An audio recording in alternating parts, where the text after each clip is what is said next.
Hello, hello, hello. I'm Valerie Day, and I am your host of the podcast Prayers and Pussy, where we have candid conversations about spirituality and sexuality and everything in between. And I think today is going to be kind of all of it. I think it's going to be spirituality, sexuality, and everything in between. So we're going to cover it all. And I'm super excited about our guest today. It's Rain Bisou, and she is a super talented a vocalist and trained musician and just making her living as a performing artist. And she's also very inspirational in that we met through my spiritual community, what used to be Namaste, which is now Pacific Coast Center for Spiritual Living. And she regularly sang there, and that's how I got to experience her. And she's just been on this really amazing journey and had one of her dreams come true that she can tell you more about, but that this kind of got us like, oh, you got to come talk about this on our podcast. She last week sang for her second time at Agape, and 2 weeks prior to that sang for her first time. And it's not every day that an artist sings one week and gets invited back the next week. And she's just in this stage of manifesting and evolving her dreams. And not only is she a talented singer, but she's a mama of baby Soleil. Maybe you'll get to see Soleil's here in the background, but she's got a 1-year-old, and it's Cammie 16. She's turning 16 in August.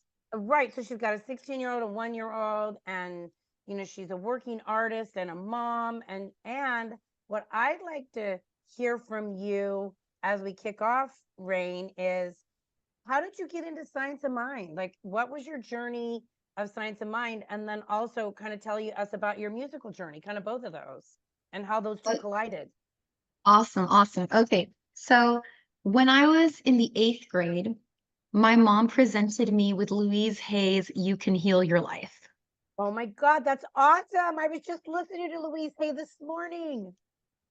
And I promise you, I rolled my eyes. I was like, what is this? This is so cringe. But I took it with me to school and I showed everybody. What we were most fascinated about was the list of metaphysical causes of dis-ease. Yes, yes, yes. So that was my first experience with Science of Mind. And I had a childhood friend that was a Buddhist. At the time, I was Mormon. So it was really hard. Way. Yeah. I didn't know you. Did you know that I was raised Mormon?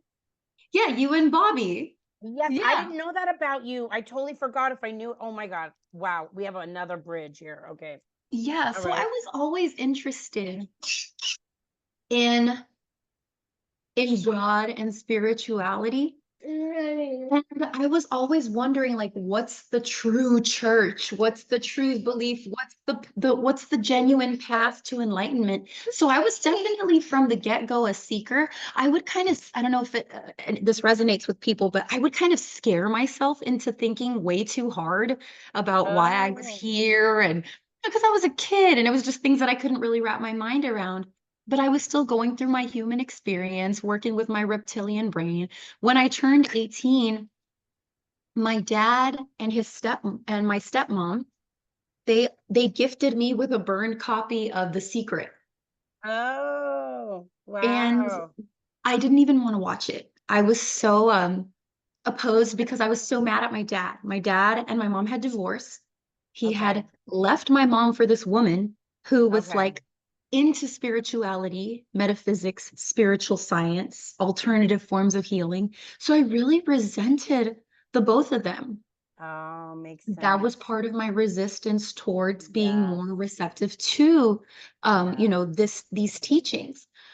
Once I began my path of forgiveness, I watched the movie, and that was the first time that I ever saw Michael Beckwith in The Secret. I was 18. And I how found old are you now? Tell everybody. Huh? How old are you now? I'm 36. Okay, so 18 years earlier, you'd seen the man that then you sang for 2 weeks ago. Okay, wow. Yes. Okay. I just had to, make that connection for everybody. Okay. Yes. And so, yeah, I think this is something that I had always been interested in. And then I took a trip to Japan when I was 18. And that's when I decided that I no longer wanted to pursue the Mormon faith.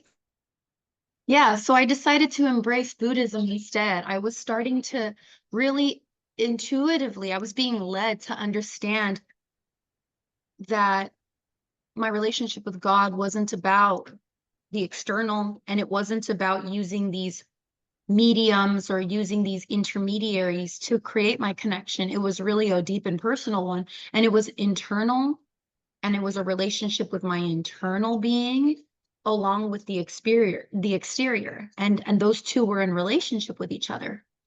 So once I started performing at CSLs, I think I might have been 22, 23. I started performing at Soul Center, which is one of Agape's sister churches out in Yeah. Newport. And I've been performing with them and offering spiritual service with them for over 10 years. So it was actually at their 10-year anniversary gala that they hosted that Michael Beckwith spoke at. That's where we were introduced. That's where I met him for the Oh, first time. I love And that. he loved my performance. And he told the musical director, Marianne Lewis, he said, let's get her at Agape. That was in February of this year.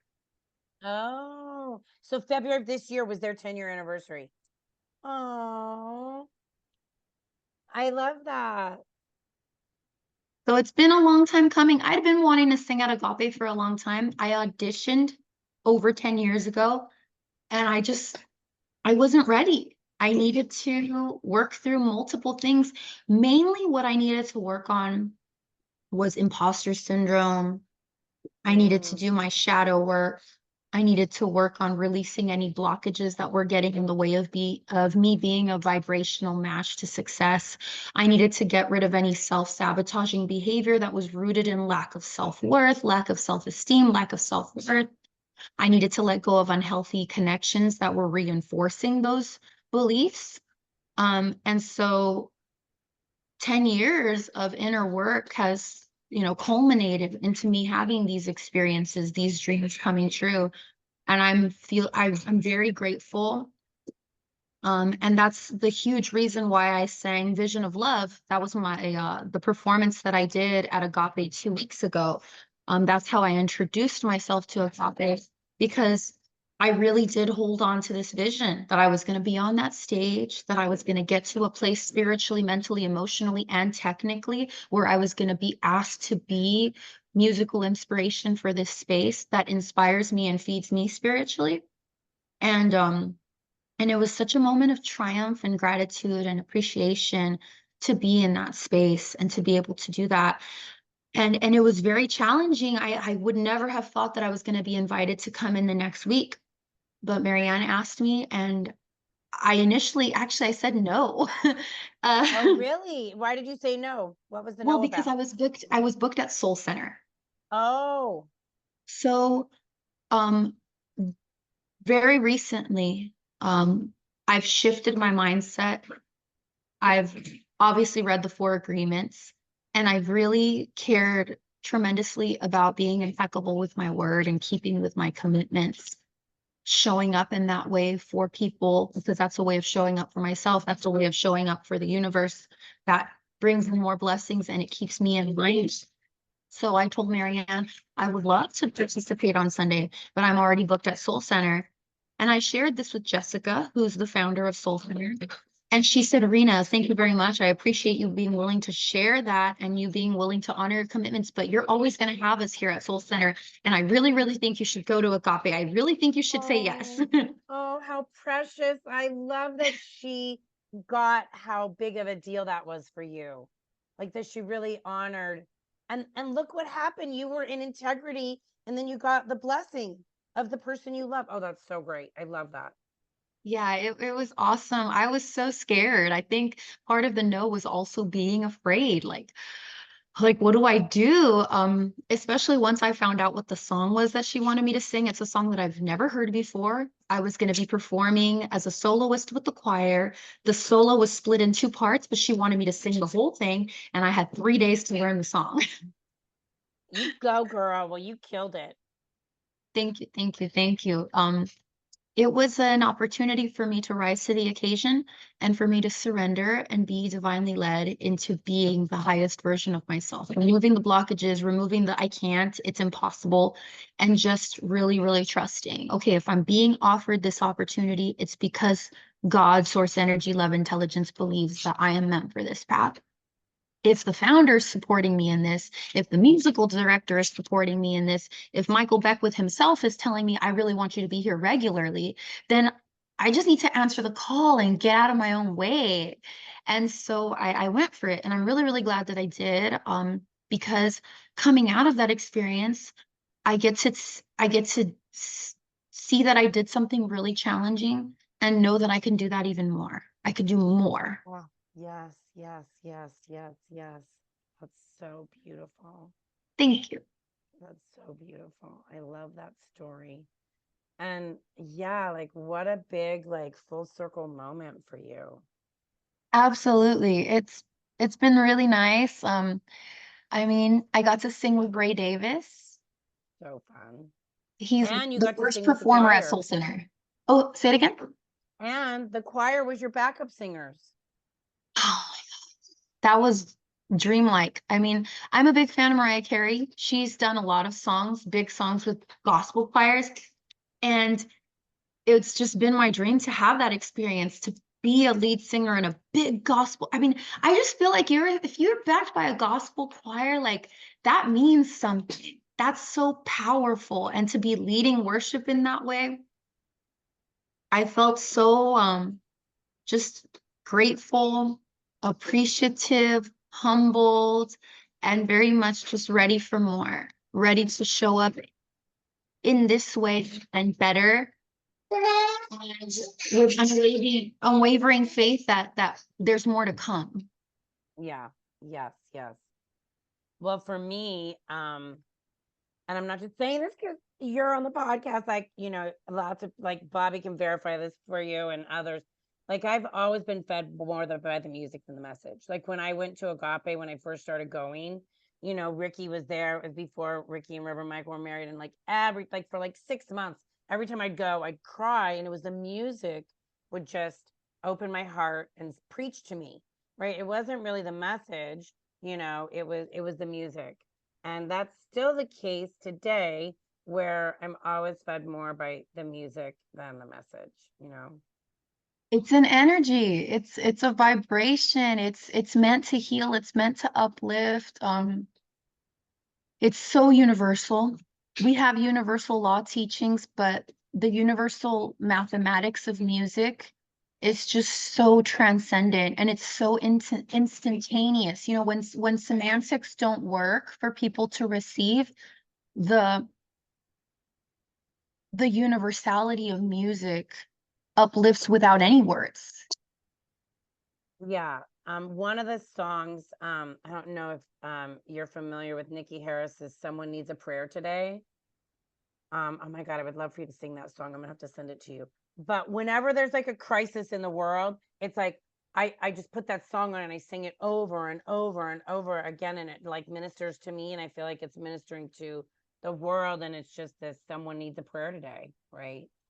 Um, and I think in like my very first or second podcast on here, I talked about and I sang Edelweiss, and I'm not the like vocalist like you are. I mean, I grew up singing, but I'm more the choir singer, and but when I was a little girl, you'll love this story. I couldn't read yet, but I loved to sing, and we'd be at church, and so they would sing a line, and then I'd copy it. And so when the song was over, like I'd still have a line left to sing. So my mom would have to like cover my mouth when we were in church because like everybody be quiet, and I'd still be singing. You felt it though. You received it and you wanted to be a part of it. Right, at 3 years old. And do you see, like, how have you seen your singing influence your girls? Well, Soleil's already singing. She's only one and she already does my vocal exercises with me. She She's very musical. She's very attentive. But I mean, I was traveling. I was jet setting throughout my pregnancy, going to different private events, corporate events, going to Mexico, going to New York, going to Napa Valley, the Midwest, Florida. I was all over the country. And then I was in Mexico as well, traveling, performing. So she was receiving all of this energy, this musical energy. And I had these big bands that I was backed by with horn sections, with multiple vocalists. She would be moving in my body to certain vibrations. She's always been Yes. very partial to the drums. She's always been very partial to the Oh, guitar. So we have ourselves a very musical baby already. wow. And Wow. and Camille, I mean, she can't sleep without music playing, you know? She's Mm. decided not to be on a path as a singer. It's not her bag, she tells me. Yeah. She has the Yeah. technique, she has the ability, but she wants to follow the path of being a psychotherapist. She wants to be a Oh, counselor for women, for children, to support people mentally, to be the therapist that she wished she had as a kid. oh my goodness. I love that. She already knows this and she said that's beautiful. Well, Yeah. maybe there's a practitioner license in her future. Give me 1 second. Sure. Yeah. And so what I said was like, it would be so exciting. Maybe we have a practitioner in the making with Camille. Since she wants to be a therapist, that would be awesome. But that's very cool. Yeah. I'm Yeah. grateful she's on a path that she's already pretty much decided on. That's really, really awesome that at this young age she knows like the direction that she wants to go. Now, when did you start we talked about your spiritual path, but when did you start music? When did I start what? Music. So we talked about, your mom giving you the book at 16 and you were like, whatever, mom. But when did you get into music? Tell us about your journey of starting in music. Uh, my journey of putting together spirituality with music, you said? Or just no, when did you start? Tell me about becoming a musician. Like, when did that start for you? How old were you Well, when you started like becoming a singer? well, let me tell you. Yeah, let's So hear your I musical was story. actually 16. Okay. I wrote my first song with Camille's dad. Aww. This was before me and her dad became a couple. I mean, 3 years later is when we got together and we got pregnant. But that was the first person I wrote with. I was 16 years old. I was still in high school. I was classically training from the age of 14 all the way till I graduated from college. And then I still trained after that. She's in her playback. Okay. And yeah, so it was just a journey of becoming technical, becoming confident about my technique, putting together my repertoire. I was substitute teaching after I graduated from UCLA. And then at night, I was doing cover work. So I was performing at restaurants, lounges, clubs, different venues. So I was building my repertoire, and that turned into me becoming a high demand, versatile singer that does corporate events, that does weddings, and that's pretty booked. I mean, I'm able to do this exclusively. And it's been a process. I had to learn to be open to different styles of music. I had to learn to be open to working with many different types of personalities. Um, I had to learn how to get along with people. And then I put together some tools, like for instance, I did a foundations class with Bobby Becker. I didn't know you took foundations with Bobby. Oh my God, that's awesome. Yep, I took foundations with her. It was super transformative. I learned the power of affirmative prayer and spiritual mind treatment. I learned how to meditate. I started chanting Nam Myoho Renge Kyo. That's transformative. Yes, it's been one of the most impactful manifestation tools for me. Within a year, I got out of debt because of this particular chant. Nam Myoho Renge Kyo is just a really powerful mantra. And I just started paying attention to what was available to me as far as spiritual tools, books, teachers, mentors, services available to help me along my journey. And so much of this practice is about being aware that there's multiple ways to enlightenment. There's multiple tools out there that are in alignment with the high vibration of God, of avatar energy, of what's the word? Christ consciousness. Yes, yes. And it's all about centering. So these things helped me along my journey. And as I grew rich in my spirit and in my mind, things starting to unfold around me that were more in alignment with what I wanted. And I'll say that at this point in my life, I feel closer than ever to accomplishing some of my wildest dreams. I'm much better at visioning. I'm much better at automatic writing. I'm better at meditating. I feel like my spiritual foundation is so, so strong. And it also has a lot to do with becoming pregnant, my postpartum time, and shifting as a result of motherhood, shifting to a place where I could no longer ignore my own needs. I really had to pay attention to self-care, and it was an opportunity for me to align with my divine feminine. So, Beautiful.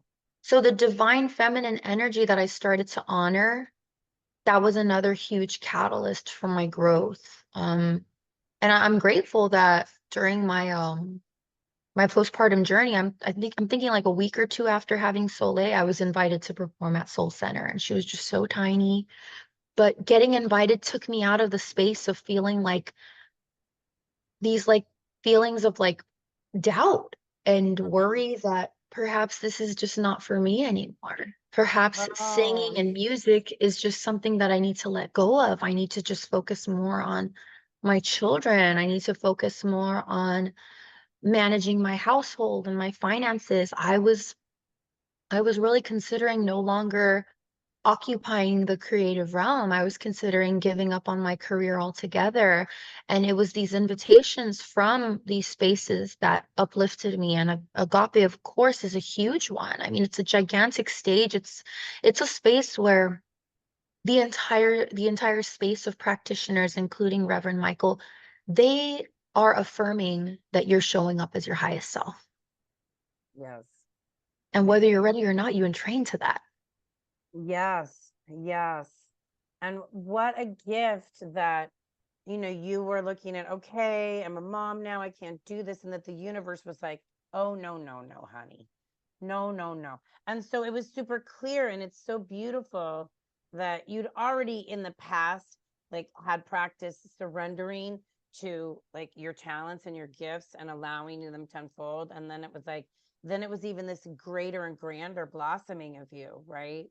Like, just like, holy cow, like, so exciting. And I love that you shared that you were thinking of giving it up. I can't even believe that. It's hard for my brain to fathom, right? Because it just seems like it's the essence of who and what you are, right? Your mother, you're a creative artist, you're a musician, you're a talented, yeah, you're a performer, right? And so how Thank you. great that you received that support from your spiritual community, right? Amen. If it was not for them, I I would not be where I'm at. I stopped doing music altogether my entire pregnancy. My entire pregnancy, I didn't record a single song, I didn't write a single song. Everything was just put on hold. I Mm. was dealing with some deep depression. I was dealing with anxiety. I was in a really dark space, very emotional, and I was overworking. Oh my goodness, I was doing gigs. I was doing as many gigs as I could. I was Instacarting. I was substitute teaching. After maybe 4 or 5 years of not being in the classroom, I started to substitute teach. I was in this terrible lack mentality. I was just so afraid that I wasn't going to have or be enough to support my child, that my partner was going to fall short. I was just feeling so paralyzed by fear, and I couldn't operate creatively. And once she was born, once I brought her into the world, I felt like her energy and whatever energies that surround her just put me into this new space Wow. where I just Wow. wasn't there anymore. I just wasn't in this place of victimhood and downtrodden misery. I wasn't in a dark place anymore. I was like, she's here. It's time. No Wow. more pity parties. Like, we're doing this. We don't know how we're doing this. It was such an inspiration to let go of the how it was going to happen. It was just, we're deciding it's going to happen. We're going to be Right. The fine. we're My kids will be. deciding. I love that. We're deciding. Yes. Yes. And That's I leaned amazing. in, Valerie. Ooh, I leaned into the spiritual practice. I journaled every day. I chanted every day. I prayed every day with either with Agape in the morning, or I was doing it with Soul Center. I was taking walks. I was going into nature. I was just doing this like cocktail of like spiritual practices every single day to to lift me. Mm-hmm, And mm-hmm. I think I was building a foundation so that when it came time for her to be older and for me to step back into the creative realm, I wouldn't abandon that center.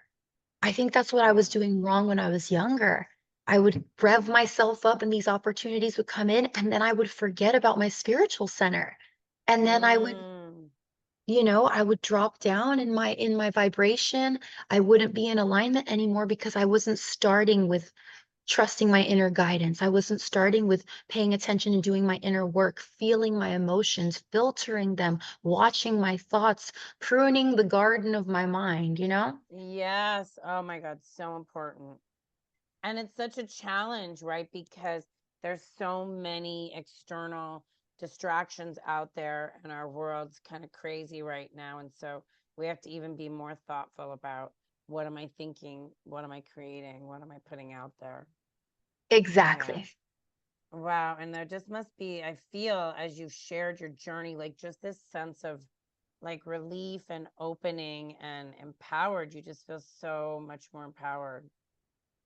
And how, like, what a gift, like, that you went into this deep, deep, deep, dark depression, thought you weren't going to be an artist anymore. And then you burst Soleil, and it's like, come into the light. It's like she brought the light. She did. I mean, her name is Soleil. That means That sunlight. sun. Right. Oh my God. And how did that evolve? How did you pick, how did that name emerge? Me and Marcellus, my partner, were watching the Soleil Moon Fry documentary that she posted on Netflix. Yeah. And we were fascinated by her journey. She was a child actress. She was very supported by family. She's one of those artists that found success and also found happiness. She didn't go down the drug addiction path, the depression. She saw a lot of her friends pass away to all sorts of misfortunes, but she held on to herself and she kept herself principled. And we just love her journey. He was a fan of hers, and we we're very intentional about parenting Soleil. He's had his own share of traumas, and I've had my own, and we're very intentional about coming together, healing ourselves and each other so that we can give her the childhood that we didn't have. We can give her the set of parents that we didn't have so that she can become the best version of herself. And we're bringing Mm-hmm. art into the equation early on. Should she be interested in taking that further, we have so many resources available for her to become the best version of herself in the creative realm, and for us to be there championing her and inspiring her and motivating her. And we felt like Soleil Moon Frye was just such a cool example. So that's her namesake. I love it. That's such a great story. Now, I don't know Soleil Moon for. I'm gonna have to watch that documentary and get to know her, since that's Soleil's namesake. Earlier you mentioned when you were going through the litany of spiritual tools and practices, and you said that as you were sort of coming out, one of the things that caught my ear was automatic writing. Tell me more about like automatic writing and how you've used that and what that's been like for you. That's been my favorite. I mean, I'm a journaler, but what automatic writing has done is it's given me instantaneous waking access to ancestral energies, to extraterrestrial energies, to spirit guides channeling through me. This is how I consider my work as an artist in general to be. I meditate, I ask a question, I ask for divine guidance, and then I just start writing. And the writing comes in the form of, for example, like Neil Donald Walsh's Conversations with God. It comes Yes. in that form where I Yes. know that my higher self, that divine guidance is channeling through me to give me the messages that I need. And because it's being written, it feels very clear to me. For some people, Yes. it's visions. For some people, it's dreams. For me, it's a piece of paper and a pen. Okay. Yeah, I get that.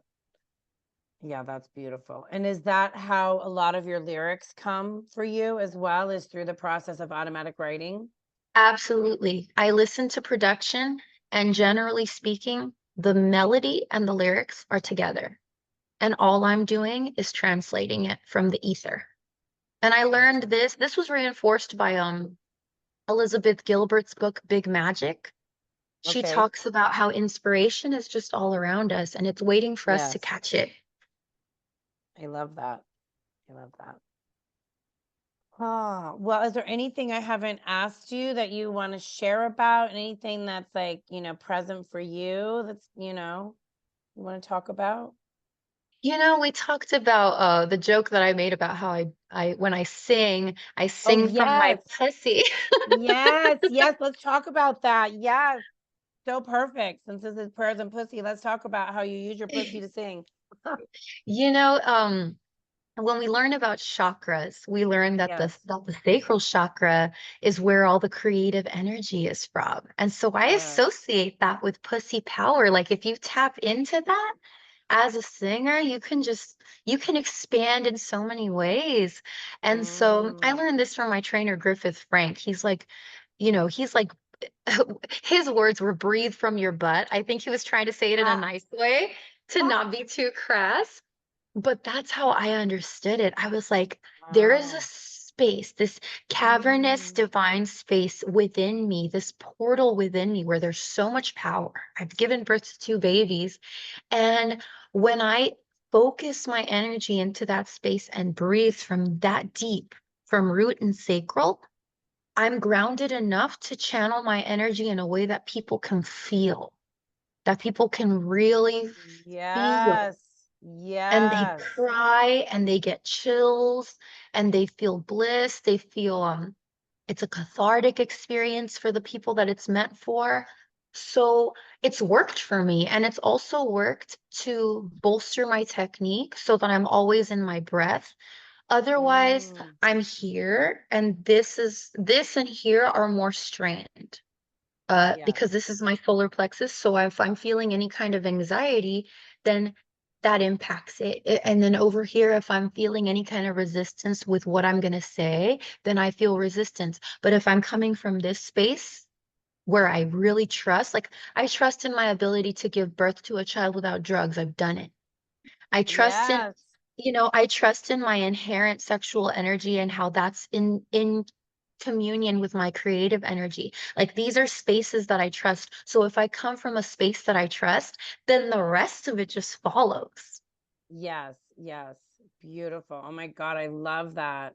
Thank you for sharing that with us because, it's just so important I find that in our world, right? Like, one, pussy, like in general, like people had a lot of rub around me, like using that title. And then, it's so sexualized instead of, really that spiritual creative power, Mhm. right? And that feminine energy. And so how you articulated it just really is so beautiful in encapsulating like the power of it, right? Oh yeah. My boss, um, Luce, she tells me all the time, women don't know how powerful they are. If we really worked towards knowing how powerful we were, we would never be doormats. We would never be people pleasers. We would get whatever we wanted. We would become a vibrational match for whatever we wanted, including, divine masculine energies coming into our existence. Yes. Men who will do anything for us and who will offer us whatever tribute that we need to show their allegiance because that's how much we honor ourselves and that's how much we step into our divine power, our soft power, as Ernie Barnes likes to call it. Yes, yes. Yeah, that has, well, I present femininely, right?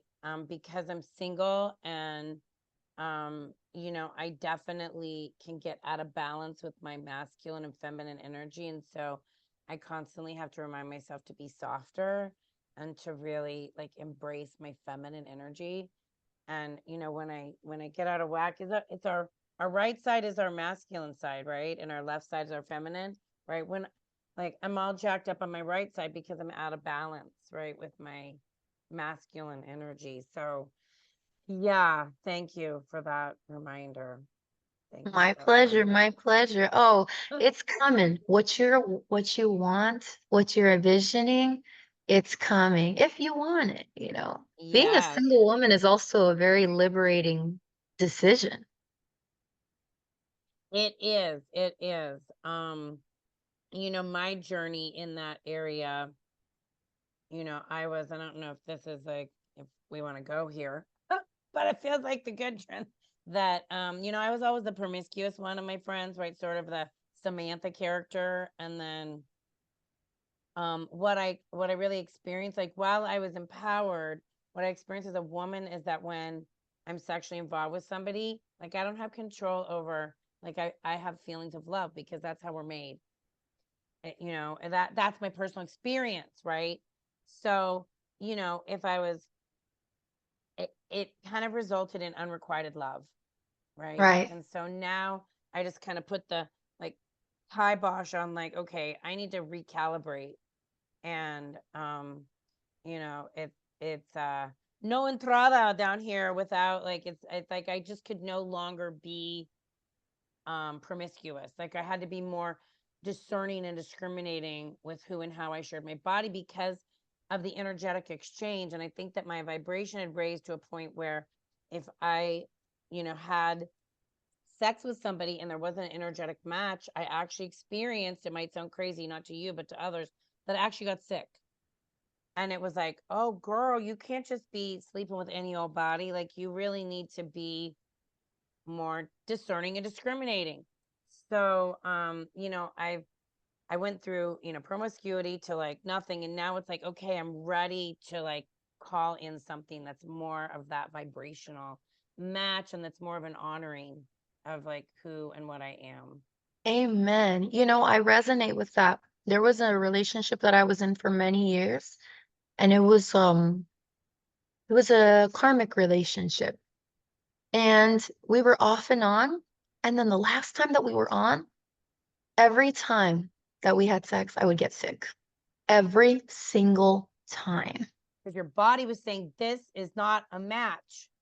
Yep. And it took me a while to be okay with understanding, okay, my body is more allegiant to me than I am, like my brain, myself. Yes. And I had to just listen. I had to listen and release the attachment. And I had to release the addiction to the dynamic. And I had to Yes. forgive myself and forgive the other person for not being what I needed him or myself to be for this to be a thing, for this to be a vibe. And it took so much inner work for me to get to the place where I had to let go of the attachment. And I felt so good afterwards because I became more Yes. discerning after that. Learning to say no to that person and that opportunity was a yes to myself. And it opened the space for things to come in that were more of a vibrational match that did bring me joy. I mean, I used to suffer from urinary tract infections, like concurrent. I don't get them Wow. anymore. Right. That was your body Zero. speaking to you. Right. Zero. Yes.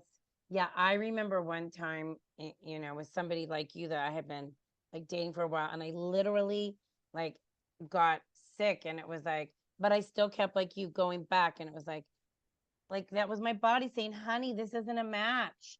This Mhm. isn't right for you. Like my body was telling me, but my mind and heart, and like you say, addictive part, like wasn't getting the message, you And know. it happens. It happens when your sacral chakra isn't like it's too open. If it's Yes. too open, you're very available. Yes. to so many energies. And what I've learned recently is that toxic males they're always gonna be there. They're they're always gonna be there. They're gonna look great. It's up to you to decide what feels healthy for you, what feels like a vibe for Yes. you. There's always Yes. gonna be something. It's what we receive, it's what we allow, how good are our boundaries.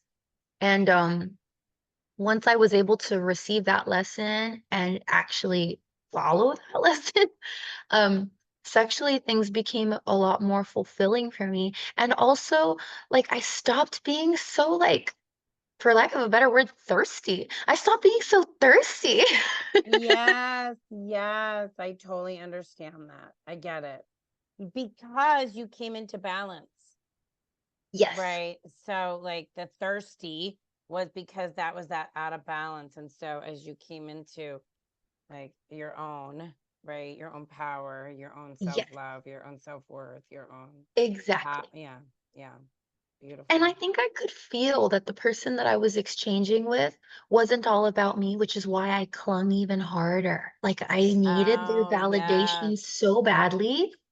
And my form of trying to get that validation was through, you know, sexualizing myself and becoming available in that way in relationship.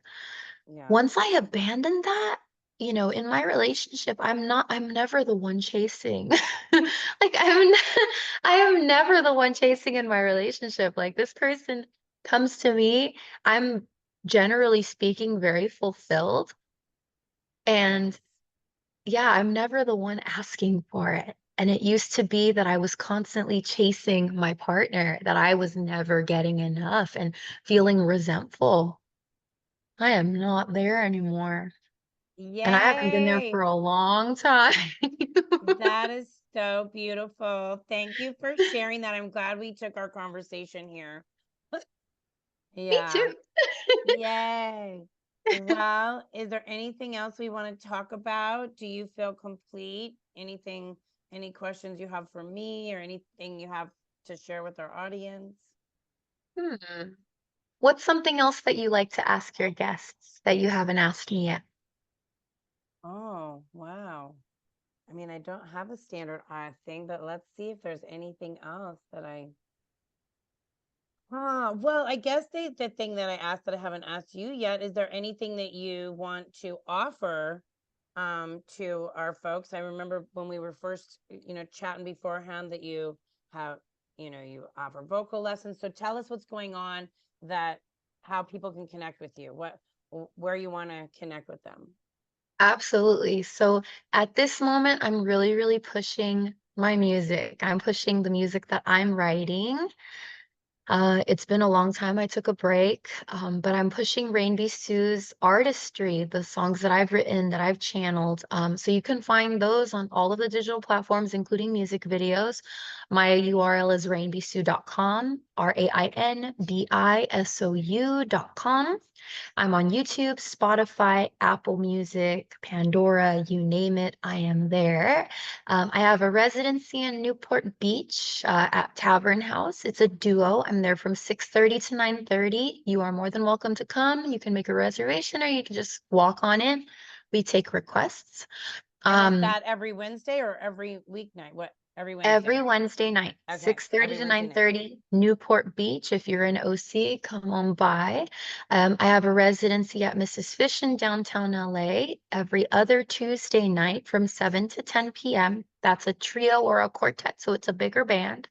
I also have a performance tonight. So if this airs tonight, I have a performance tonight at Rythm Room in downtown LA from 9 p.m. to midnight.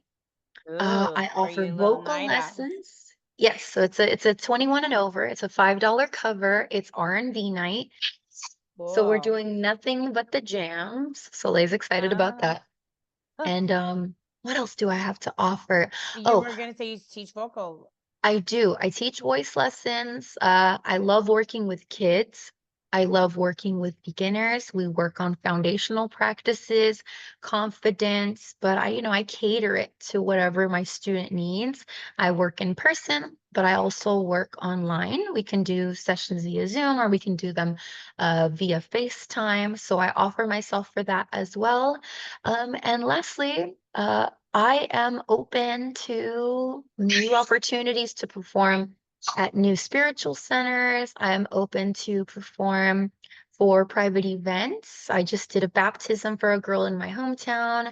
I'm doing a couple of weddings in the future. I do corporate events. I'm open to traveling. I just did a wedding a couple years ago out in Tulum for a couple.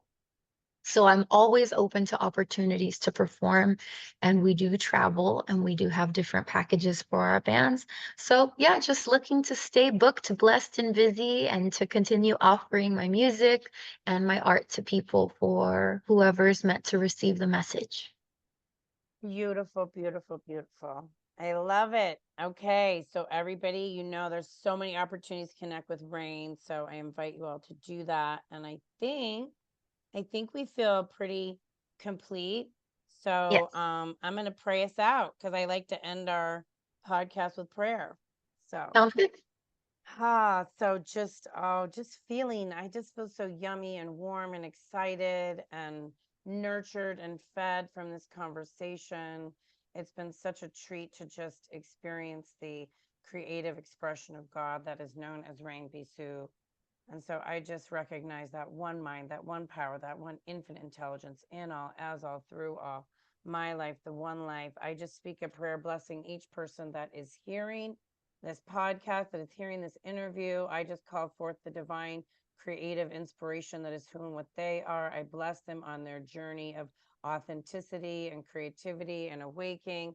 I bless them on their spiritual journey, their sexual journey, their power of the divine feminine and masculine that is expressing in, through, and as them. Oh, I just know that all is unfolding with beauty and grace and ease and power as each person that hears this podcast.